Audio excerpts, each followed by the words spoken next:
Hello everyone, and welcome to this live presentation titled OPC to Excel, and this is the first part of a two-part series. My name is Randy, and I'm the presenter today. Let's get this going.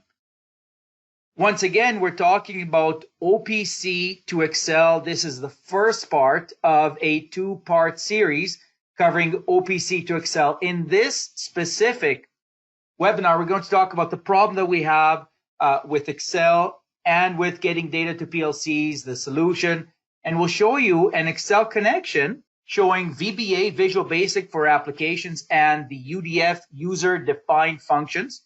We'll provide a sample Excel spreadsheet macro, so it's a macro-enabled Excel spreadsheet. We'll take a look at some source code, and we'll show you how to read and write real-time data. We'll show you as well how to get VBA capabilities, the Excel spreadsheet, and at the end, we'll also send you a link to the webinar recording. So what's the problem we're working with? It seems that Excel is a very, very popular data analysis tool. It's used by IT a lot, and it's also used in automation a huge amount. And the reason is that people understand very well how to use Excel and how to do calculations and how to do reports. So we all understand this stuff well. The only trouble is how exactly do we get data from the PLC itself? So we need to be able to get real-time data into Excel and also, of course, historical data. The question is, how exactly are we going to do that? So we have these PLCs, we have Excel, and we know that we want to get the data. OPC is typically the way this is done today. So we get the data using OPC. Now we're going to see the tool here, OPC Expert, that we're going to use to get the data from OPC right into Excel. We'll take a look at that. So we will actually simulate the PLC, and I will show you how to get that OPC connection within Excel. Now again, remember, we're simulating the PLC. That's right here. You'll see basically a GUI, an HMI, if you will, in Excel that's controlling the PLC, so it's able to turn stuff off and on. We'll do it programmatically and also visually. So let's see what's going on. Now, the key features that we're talking about here. Number one, as far as OPC support goes, this is supporting OPC UA and also OPC Classic in exactly the same code. So you don't have to care whether you're talking to OPC Classic or OPC UA. The only thing that changed is just the server name. As far as Excel goes, you get 32 and 64-bit support. So anywhere from Excel 2003 all the way to 2019, in other words, Office 365, you get support for everything in both 32 and 64-bit. The salient point here is whether you've got OPC Classic or UA, 64-bit or 32-bit, it doesn't matter. You just use this tool and it will enable you to establish a connection. Now, all security profiles are supported. You can get a connection to local OPC servers, remote OPC servers using DCOM, or if you're using OPC UA, TCP/IP, HTTP, or HTTPS, so anything. And, of course, it can also run as a Windows service, which is typically what you want. Now, the other key features here are these. As far as reading and writing, you get asynchronous capabilities. Now, to get asynchronous, you don't need to do any programming whatsoever. Asynchronous reads and writes are event-based data updates, also known as on-data change or report by exception, or the OPC terminology, which is called subscription. Now, the reason you want to do this is because it has absolutely minimal impact on performance. Meaning, even if you're asking for very, very high update rates, I could be asking for 1 millisecond updates. If there are no updates, there's no performance hit at all. So it enables a very high-speed data update rate. It's very, very efficient. Those of you that used to use DDE in the past, if you had a high data update rate, your CPU would go crazy. Not anymore. This is Microsoft's real-time data is really the way to go. And in your source code, when you're writing your source code, there's no need to wait within the source code. In other words, to have waits, sleeps, you don't need to do that. This is all asynchronous and event-based. When the change is received, that's when Excel gets it, and you can trigger a recalculation. Of course, you can also do this for synchronous. So you have synchronous reading and writing, which of course is optional. But synchronous is actually much, much easier to use in VBA, Visual Basic for Applications, and user-defined functions, UDFs. It makes your updates far, far easier to code. And the code actually only proceeds when the write is complete. So there's, if you will, a built-in wait here, meaning you do line 1, line 2, line 3, we're actually writing. You do not go to line 4 until the write is complete. If you want to go to line 4 before the write is complete, well, then you just do an asynchronous write. And of course, for that, you don't need any source code at all. So I'll show you the different. I will show you the different options. Now, let's take a look at the architecture for OPC Expert. So what I'm showing you here is the architecture, the modules within OPC Expert itself. So we're looking at what's happening within the executable itself. So these are not outside, these are inside. So we begin with OPC client capabilities, UA or OPC Classic, DA, whatever. So that goes into an intelligent engine. From that intelligent engine module, you can get data into Excel using Microsoft's real-time data feature. Now, for those of you who haven't heard of the RTD before, you should know Microsoft actually made this for the stock market. So not so much for OPC, but for the stock market, where you get literally millions of updates all the time. Well, I guess during the workday, but it is really very, very fast. And we've done some applications for the stock market using the RTD, and that's really what it's made for. So OPC is actually far fewer updates than you might think in comparison, for example, to the stock market. Point is, it's very, very efficient. So you can get data out using Microsoft's RTD, but you can also get data to Excel with VBA and also with user-defined functions. And we can exchange data back and forth, get historical data with SQL Server or Access or CSV files, whatever it is you want. Now, there are other ways to get data in, other ways to get data out. But in this case, what we're focusing on very specifically is OPC real-time data in, real-time data out with the RTD, and also with VBA and the user-defined functions. So again, this is what we're going to do, get data from a PLC right into Excel using OPC Expert. So let's go have a quick look at this and see what's going on. And again, we will send you a copy of this webinar at the end of the presentation. In fact, you'll get that tomorrow. Okay, so let's go do the presentation. I've got my computer up here. So there we go. There's the computer. Now, first thing I want you to notice is this. I'm going to, actually before that, so here's OPC Expert. Make sure that the date for OPC Expert is at least this date here, so July 8th, 2020, at least that. If it's earlier than that, go get yourself the new version. We'll send you a link to do that. Also, what you notice is that it's only one exe.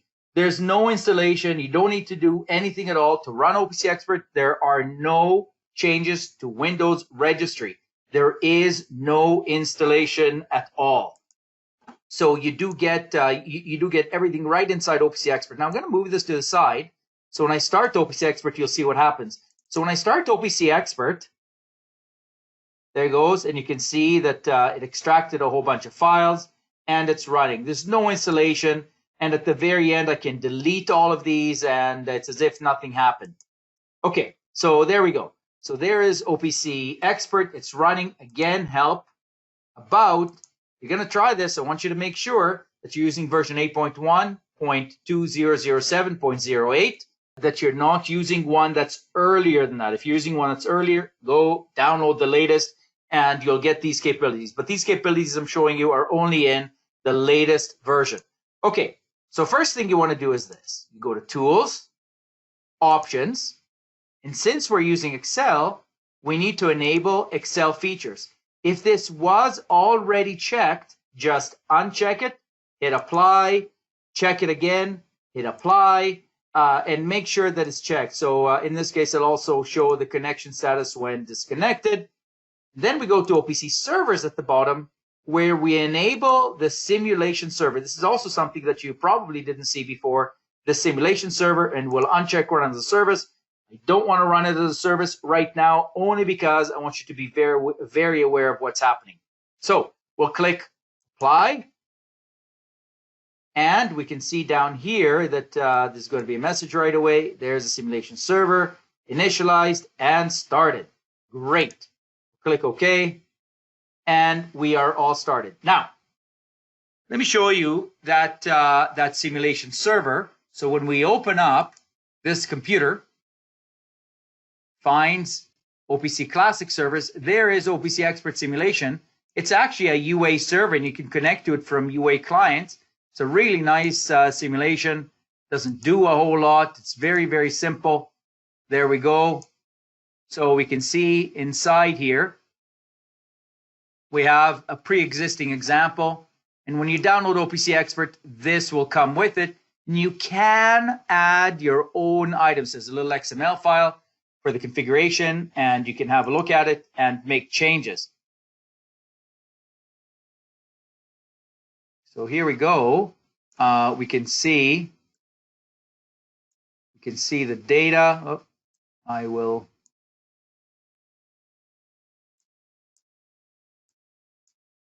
Okay.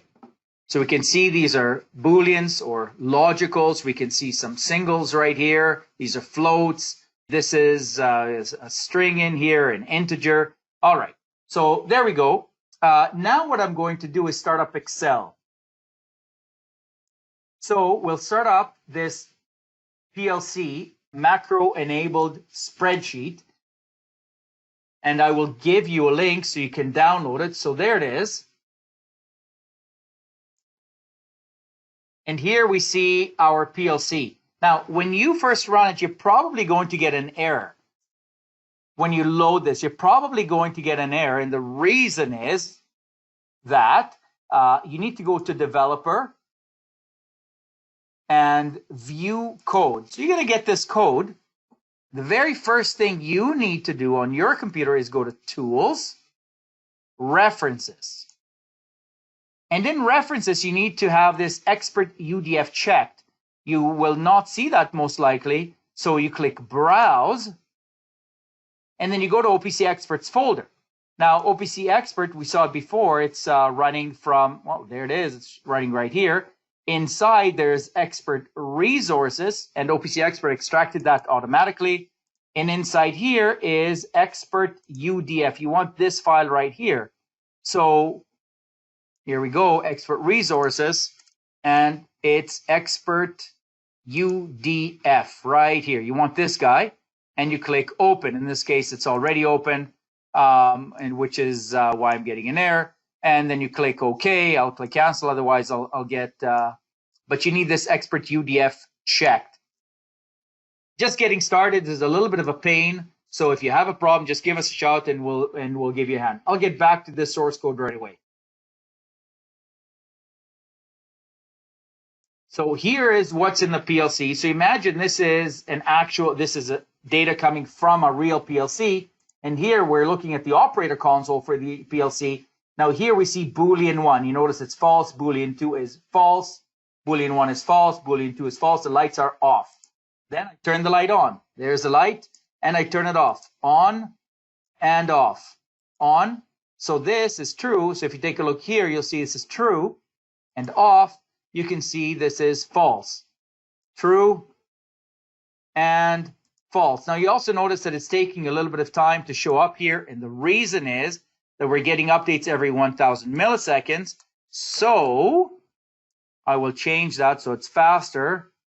Change update rates, and I'll make it 10 times a second. So 100 milliseconds. We'll click OK. And there we go. All right, so here we go. So now when I flick this on, off, So it's true. If I take this, for example, I'll turn these off. So it'll go false, false, and false. So 8, 9, and 10 are false. And sure enough, 8, 9, 10, these are all false. And I'll take 10 on. So you can see that it's working. Also, let's take a look at these. These are, look at these. So what's interesting here is that we get a little trend that follows along with it. And I'll show you how that's done. Now, you notice that my Excel spreadsheet is not particularly big, and that's because I'm kind of hiding stuff that I'll show you right away. So as you can see, I'm making some changes here. So here I'm making changes. There we go. Okay, now let me show you what I'm actually hiding back here. So make this bigger. Here we go.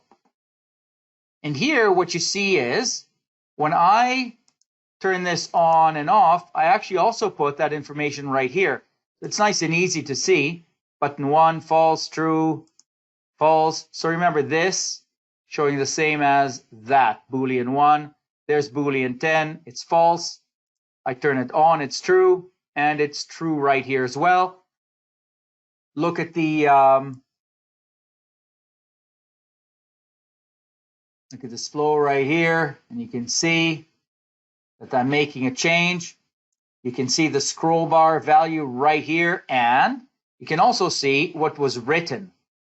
So if I change this guy, it's instrument 01, and you can see what was written right down here.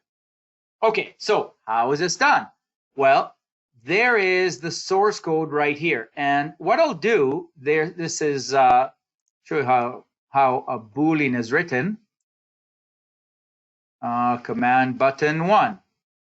Right here, we'll put a breakpoint on it. So we'll click F9. So I hit F9, and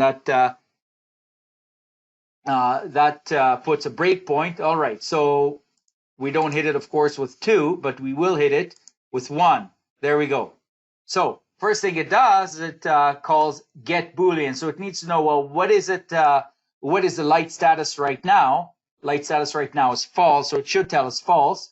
So if we go F8, which is step into, and you can see, by the way, that the comments are longer than the actual code itself. My computing professor would be proud. So here, so it's getting the cell reference, the value, and sure enough, it really is false. So we're going to toggle it, which means we're going to make it true. So now I sent the value is true. It's toggled, so it's true. So now we go in. Excel has to initialize the variable. Doesn't need to be initialized right now. It's already initialized. The item ID, remember the item ID right now is Boolean 01. So we're going to add the full namespace. So we see namespace equals 3. So right now the item ID is Boolean 01, but after this there's the item ID. NS equals 3. So all this plus Boolean 01. Okay, this is the actual write itself. It's asynchronous write right over here. So this is the actual write. So write value, nice and simple. Range D26. D26 is localhost, meaning I'm connecting to an OPC server right here. This is the OPC server name, its actual path, right over here. So I can actually go in the spreadsheet and change the OPC server I'm connecting to very, very easily. The item ID. So the item ID, that's NS equals 3, Boolean is 1, and the value is going to be true. So we write it true, F8, it was successful, so it's going to say successfully wrote. And then D30, that's this cell right here, D30 is going to change wrote true. It should say wrote true to the specific item. So we'll click F5. So successfully wrote true to item Boolean 01. So that's what's happening. If I go with this, you can see it's item 02 or item 10. So it's all here. Really, it's very verbose and makes it very easy for you to follow. Now, the interesting thing is, the only thing that this function did is it wrote to the OPC server, and we got an update. So this changed right here, and because of that, forces Excel to recalculate. So the recalculation, so there's a calculate that actually draws all the controls, and sure enough, there is, this is how we set the lights and the scroll bars and the labels. So really nice and easy. And what I'm showing you here is a synchronous write. And JR, you're asking namespace equals 3. That's the actual ID of the item. That comes from the OPC server. And you can see that ID right here. There's the actual item ID. That's the identification of the item in the OPC server. This is a user-friendly name. We just converted, if you will, a user-friendly name by just adding this prefix. That's all that's going on there. So there we go. JR, I hope that answers your question. All right, so let me also show you what happens when we get updates. So I'll take this value right here, flow. I will write. Now, keep in mind for flow,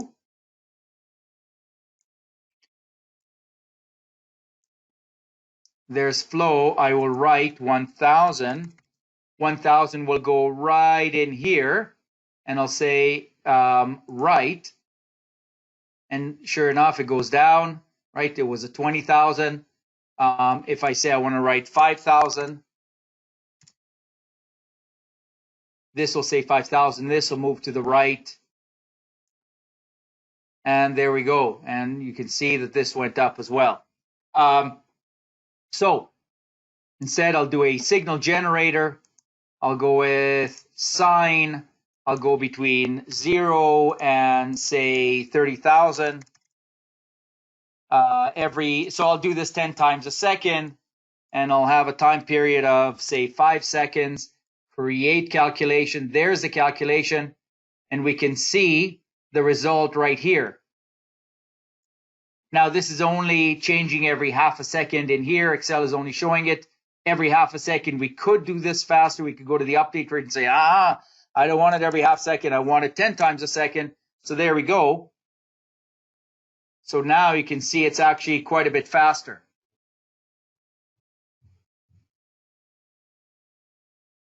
Keep in mind, while this is happening, we can also write, as he successfully wrote. So you can see it's actually writing.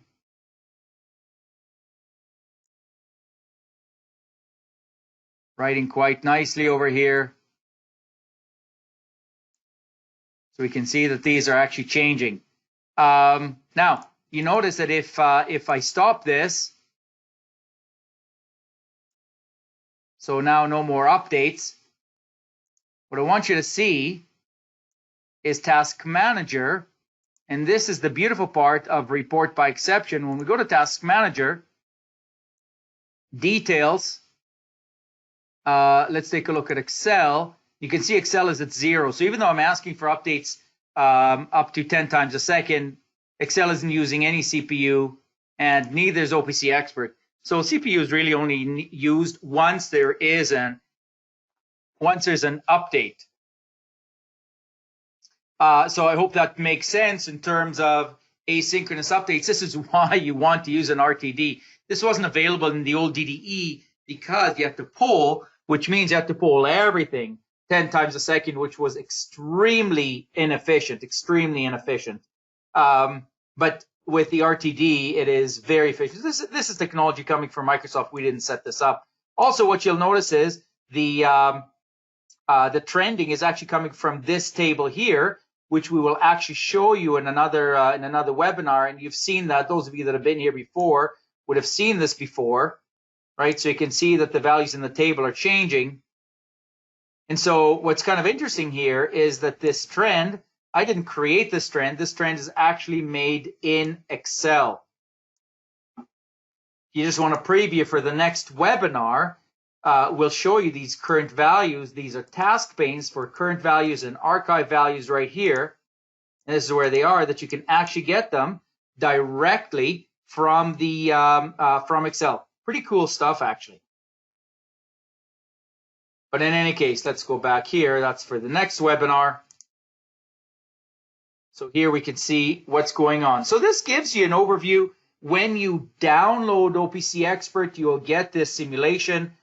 You'll need to download this macro-enabled Excel spreadsheet. This PLC thing right here will provide it to you, and you will get all the source code. Again, don't forget that when you start this, what you'll need to do is go to Tools, References, and you need to enable Expert UDF, which you can get from the Expert Resources folder within OPC Expert, and it's called Expert UDF right there. And you get that automatically as soon as you run OPC Expert. It shows up there very, very quickly. All right. So this gives you a little overview of what's going on with Excel, reading and writing. It's so simple to write data and to get information into PLCs. Okay, now just a few more slides. We'll end the formal portion of the webinar. Then we'll go back to your questions, to the questions I didn't have time to answer. So go ahead, folks, put your questions in, and I will answer them when we return with the informal portion of the webinar. So to get automated troubleshooting, you can download OPC Rescue, www.opcrescue.com, or go to opcexpert.com.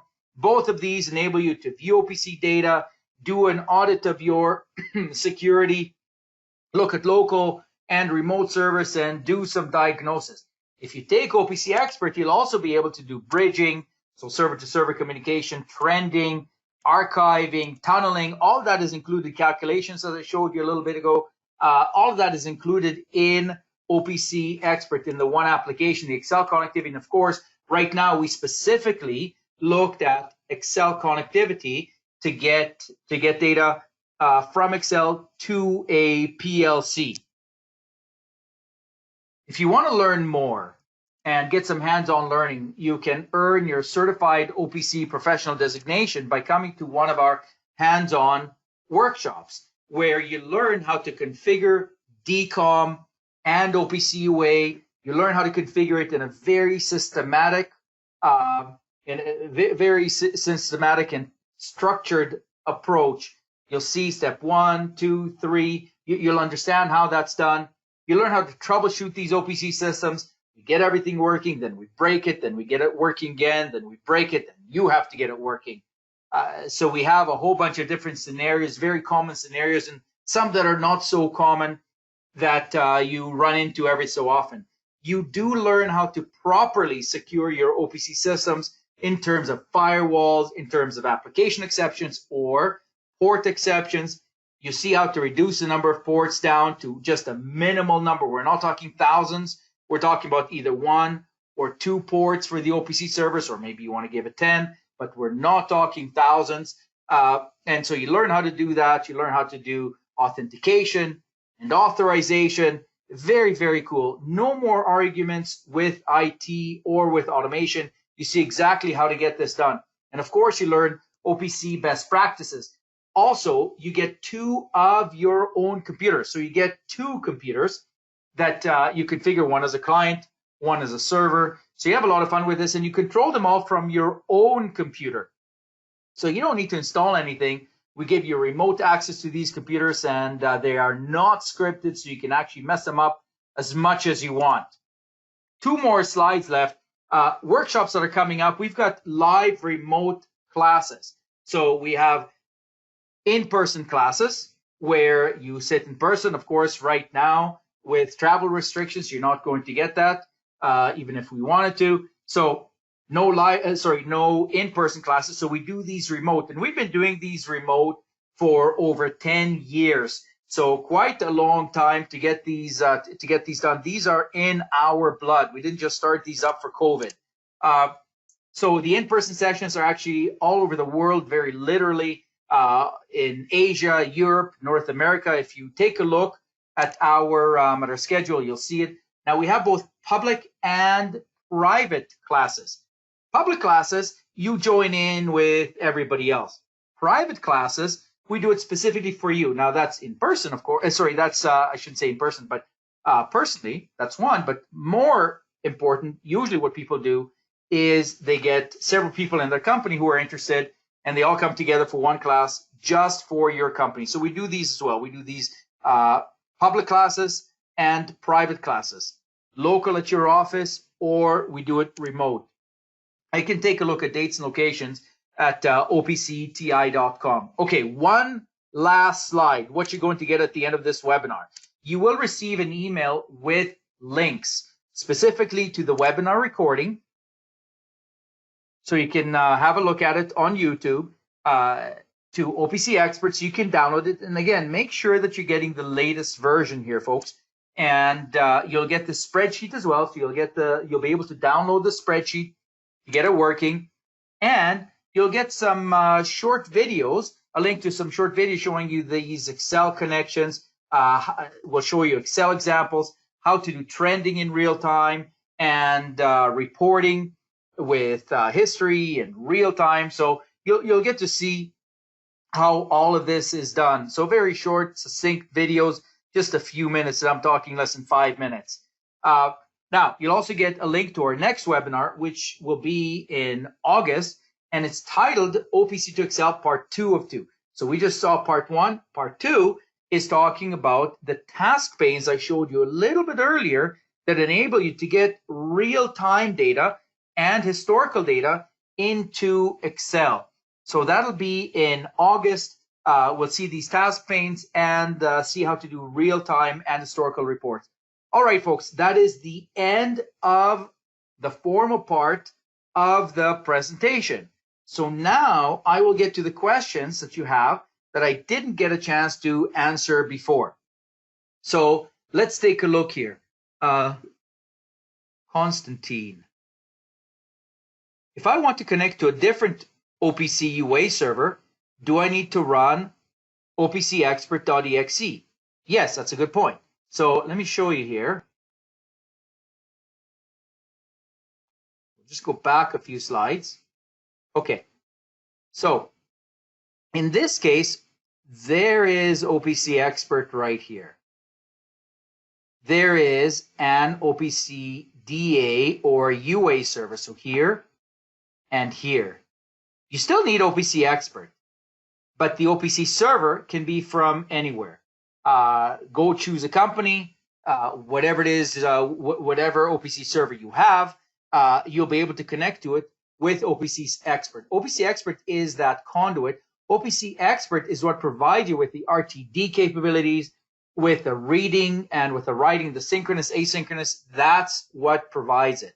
So we're not actually Excel isn't actually connected directly to the PLC. That's all handled by OPC Expert. And even if you go to a remote PC, you still use your local OPC Expert, and OPC Expert makes the connection to the remote computer. Specifically, over here, this is the OPC server that we are connecting to. So you don't see anything with OPC Expert here. This is the OPC server we're connecting to. If you give a different URL, you will connect to a different OPC server.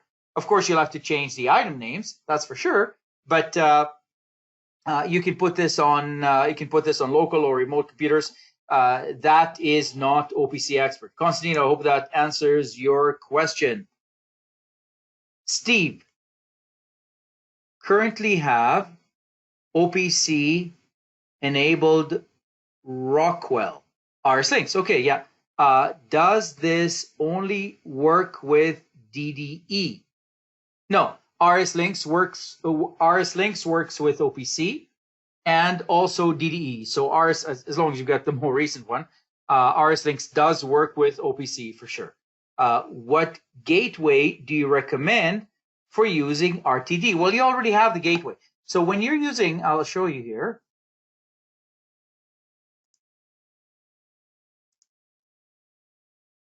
So this, in the case of Rockwell, this would be RS Links, which is an OPC server and connects to the PLC. So there's Excel connecting to OPC Expert here. In Excel, you would say, okay, I'm interested in this particular OPC server. You point to here. This is our links for as far as Rockwell is concerned.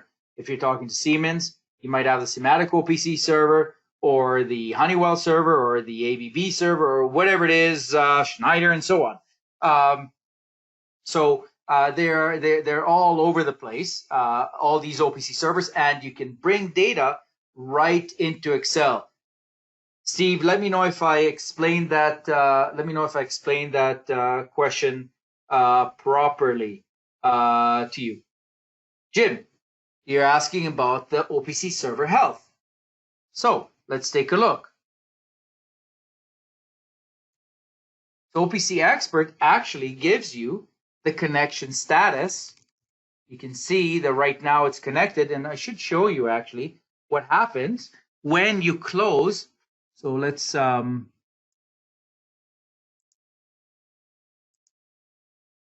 me close OPC Expert here, and what you'll see is that we lose the connection. So you can see the connection is false. So you can see the connection is actually false, and this is still a valid item, which is important because it tells you that the connection is false. Now you can actually check this. The rest aren't working because we're not connected to the OPC server. Within the code, it turns the lights gray, so you know that they're not connected, and sets everything here to the middle. When I start up OPC Expert again, so here we go. When I start up OPC Expert again, there we go. I just started it, and the spreadsheet will automatically try to reconnect to the OPC Expert in this case. There it goes. It connected and set up the lights automatically. So there we go. And if we take a look, there's a simulation server.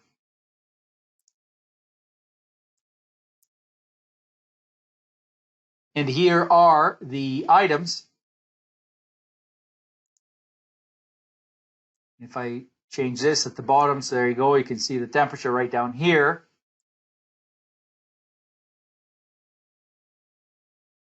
And we're changing it. So we're actually connected to the OPC server. But remember, these OPC servers can be from anyone.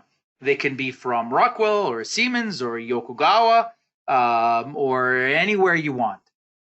And it will actually work quite nicely. All right. And of course, the question was about the health.